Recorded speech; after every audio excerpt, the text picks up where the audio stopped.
सुमारे 3 कोटी रुपयांच्या आर्थिक गैरव्यवहार व ठेवीदारांची फसवणूक प्रकरणात अटकेत असलेल्या सुजाता रमेश चिप्पा यांना मुंबई उच्च न्यायालयाच्या सर्किट बेंच कोल्हापूरने सशर्त जामीन मंजूर केला आहे. न्यायमूर्ती मेहरोज पठाण यांनी 22 जुलै 2026 रोजी हा आदेश दिला.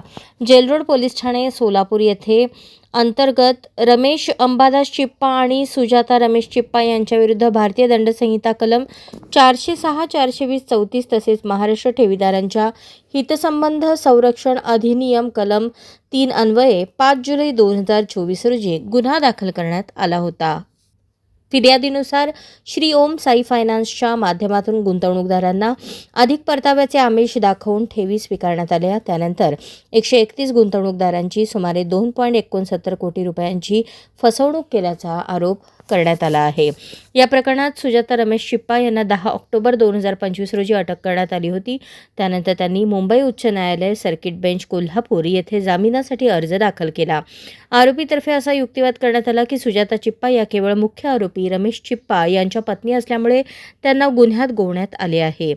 FIR तसेच गुंतवणूकदारांच्या जबाबांमध्ये गुंतवणूक करण्यास प्रवृत्त केल्याचा आरोप मुख्य आरोपी विरुद्ध असून सुजाता चिप्पा यांनी कोणत्याही गुंतवणूकदाराशी संपर्क साधलेला नाही किंवा कोणतेही सेमिनार आयोजित केलेले नाही. तसेच त्यांच्या बँक खात्यातील व्यवहारही मुख्य आरोपीकडूनच करण्यात येत असल्याचा दावा बचाव पक्षाने केला.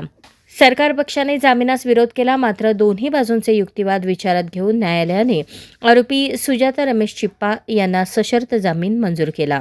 या प्रकरणात आरोपीतर्फे advocate Kadir Auti, advocate Saurabh Tandale, advocate Rohit Thorat, Paigambar Sayyad, advocate Vaibhav Bonge, advocate Omkar Phadtare, advocate Salamat Patel, advocate Shivratna Wagh, advocate Twarita Wagh, advocate Sanket Pawar, advocate Pradeep Gaikwad, advocate Sagar Swami यांनी काम पाहिले. सरकार पक्षातर्फे ॲडव्होकेट देशमुख यांनी बाजू मांडली.